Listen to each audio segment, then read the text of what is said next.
Welcome back everyone. This time is for UFC Flow 6 MALLEY vs Dvalishvili.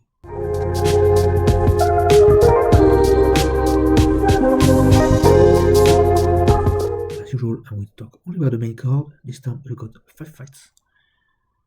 We start in the men's flyweight division with Ronaldo Rodriguez taking on Odi Osbourne.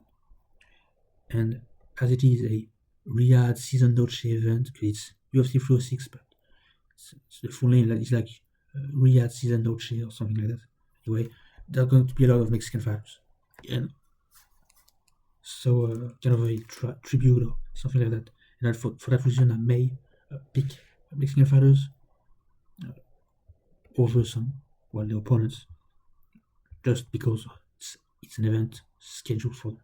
So, for instance, in this fight, opening the main card, I'm going to pick Ronaldo Rodriguez over Odi Osbourne because, I don't know these fighters that much, and I'm guessing that Ronaldo Rodriguez is going to have extra motivation to get the win.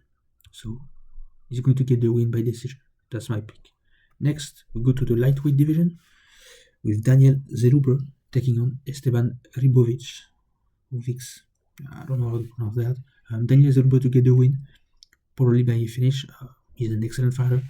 He has only one loss. I think it was in his debut in the UFC. I'm not even sure. Yeah, good fighter, maybe great fighter.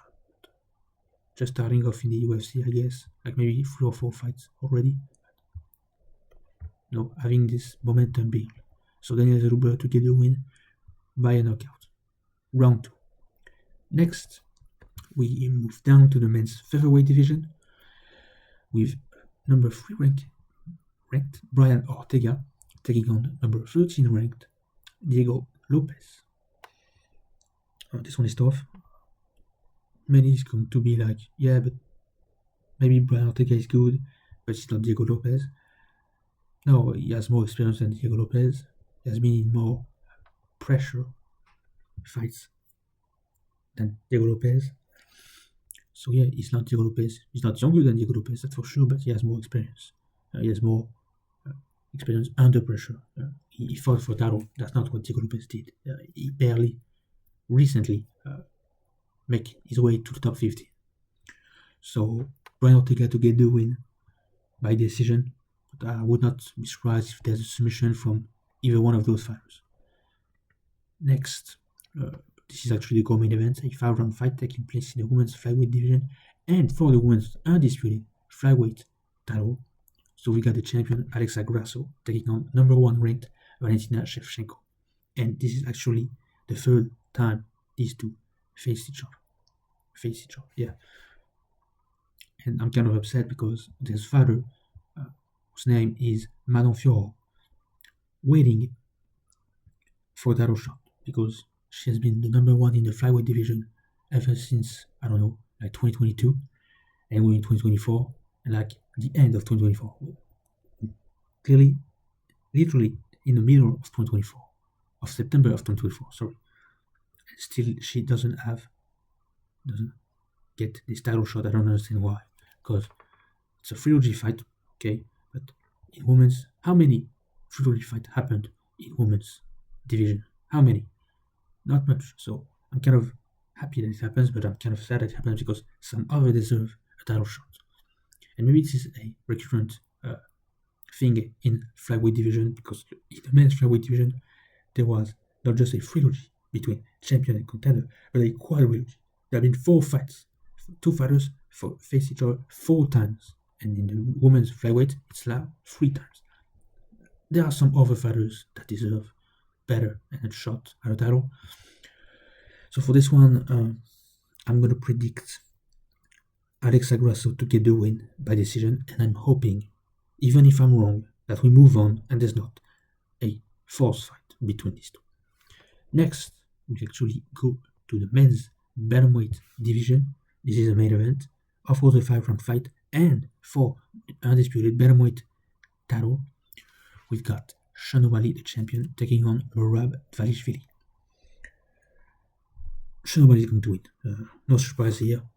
I like the fighter. I like his kind of attitude, not as praising him and pretending he's better than anyone. I think it's going to be a tough fight. because he's a champion and everybody's going to come after him. Especially if, in the case of Merab Dvalishvili, you knocked his partner. You knocked out his partner. And if you kind of not pick on him, but kind of troll him, try to embarrass him, this is kind of a trash talk method that many fighters use, some fighters use to promote fights. That's just how it happens. And I'm not blaming that at all. Trash talk sometimes is necessary to sell events. I'm aware of that. Just that sometimes fighters cross the line, but here it was not the case. As for prediction, yeah, Sean O'Malley to get the win. I think he's a better fighter, aside from the champion status. He deserves more, and it's also that Merab is here kind of by default, because I would have picked for opponent of Sean O'Malley, Corey Sandhagen, that he hasn't fought yet. But Corey Sandhagen is in a kind of delicate position, as he is kind of a gatekeeper. And for him to get another shot, because he had 2 shots at the title before, we will have to go through Davison Figueiredo, that recently moved up in the bantamweight division. So yeah, Sean O'Malley, aside from all that explained, Sean O'Malley to get a win. Probably a decision, but I don't know, a knockout is possible. It's clearly possible from O'Malley. And I see it like, in the early rounds, not in the championship, only in the early rounds, like round 2 or 3, done. Anyway, that were my predictions for UFC 306. I'll leave you there. Until next time.